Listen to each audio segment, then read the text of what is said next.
Taiwan. I'm Ethan Liu with news from here in Taiwan and around the world. It's been just over a month since China decided to allow its tourists to visit Taiwan's Kinmen Islands, ending a nearly 5-year ban. For many who live here, the lack of visitors has taken a heavy toll. Cadence Karanta traveled to Kinmen to find out whether Beijing's decision is making a difference.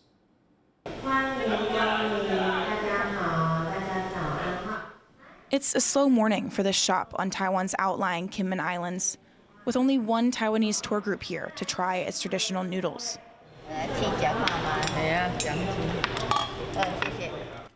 The store used to be much busier, with customers coming not just from Taiwan, but also from China. But around 5 years ago, because of COVID-19 and cross-strait tensions, Chinese tourists stopped coming to Kinmen, meaning this shop went from seeing over 100 Chinese customers a day to none at all.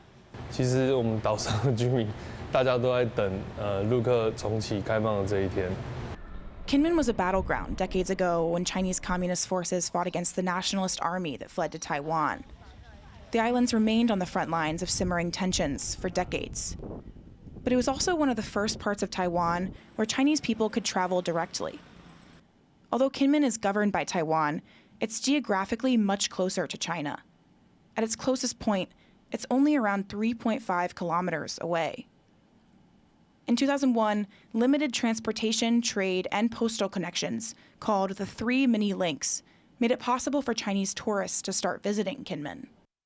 Over the years, the number of Chinese people coming to Kinmen grew, peaking at around 400,000 in 2019.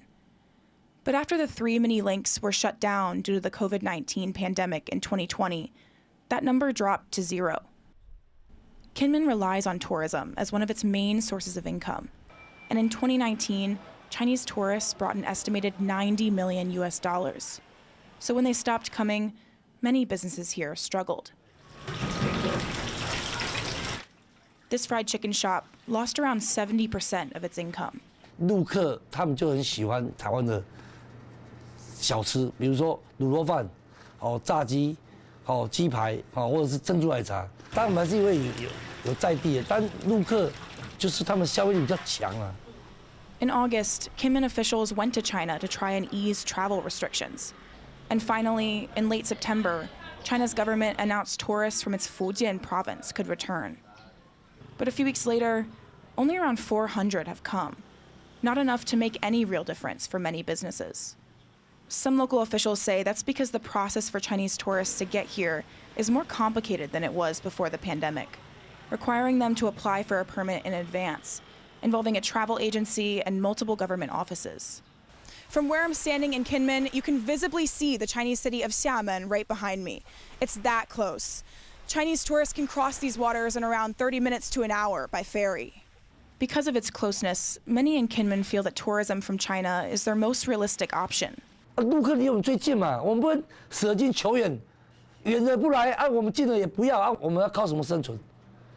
Shen Xiuhua, a sociologist who researches Kinmen, says it's also China's large population that people feel could benefit business. 大部分金门人在想象那个经济发展的时候，是非常以中国的市场为想象，他很难去想象其他地方会来一下子那么多。可是厦门就是这么近。 Kinmen's leaders believe the county's history has helped to get through the tough times of the past few years. 金门以前都是苦过来的，都知道怎么样在最艰难的这种情况之下，可以好好的去survive。这段时间虽然是一个很辛苦的时间，但是其实也带来了一些契机跟改变。 Some Kinmen businesses that were affected by the absence of Chinese tourists found alternative ways to make money, selling their products differently or creating new ones altogether. This Chinese medicine shop, which has been around for nearly 200 years, started selling its products online during the pandemic. 疫情开始之后，一些那个网络的，还有那个电商更多。反而这段时间的话，把一些带动起来，就是网络订货更多。 Some also use this time to get ready for when Chinese tourists could come back, like shifting to online payments instead of cash. But there were also businesses in Kinmen that weren't really affected at all. Wang Ling has started several businesses here, including a guest house, a tea house that has since closed, and this gift shop. But most of her customers are from Taiwan and other countries, not from China. She thinks Kinmen should look beyond Chinese tourists. 我当然觉得金门应该要抛开这个想象，而是你的经济来源、你的客户来源应该要从世界各地四面八方的地方过来。And Kinmen is looking for these kinds of opportunities to expand tourism. One local Kinmen official said he's thought about collaborating with Chinese officials to market Kinmen as a day trip that foreign tourists could take while they're in Xiamen.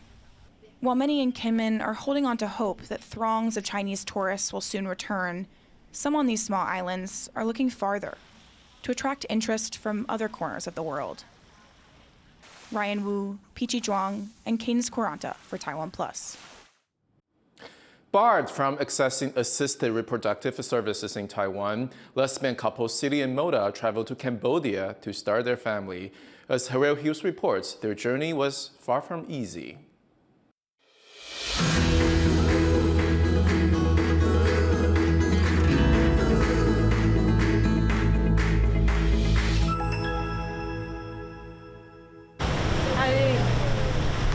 On a street corner in New Taipei, Moda and City wait for the school bus to pick up their 4-year-old daughter, Dobie.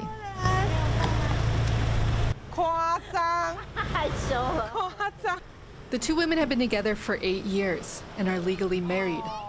They welcomed Dobie in 2020, thrilled to have their first child. 我们两个在争宠，我们现在会觉得我的女儿就是皇上，我们两个就是嫔妃。今天皇上你想跟谁睡啊？ As a lesbian couple, starting their family was a long and difficult process. According to Taiwan's laws, women who freeze their eggs can only access them with their husband's signature, a problem for Taiwan's single women and queer couples like City and Moda. Unable to start their family in Taiwan, they had to look abroad for a pregnancy that was far from easy. 最重要的问题是，我也碰到过，就是我差点死掉这件事情。就是我在柬埔寨的时候。 Complicating the pregnancy further was a need for coordination between doctors across international borders. But ultimately, they succeeded and had Dobie. 2 years later, they decided to try again, spending well over $60,000 US for the 2 treatments. This time, City decided to carry their child, hoping pregnancy would be easier for her. But after 9 months, tragedy struck.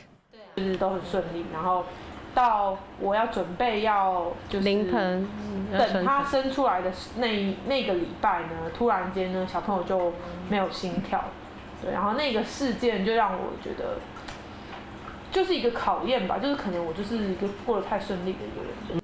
Although their journey has been difficult, City and Moda are eager to share their experience, working with Taiwan LGBT family rights advocacy, a Taiwan-based NGO focused on advocacy, legal rights, and organizing family events for queer couples.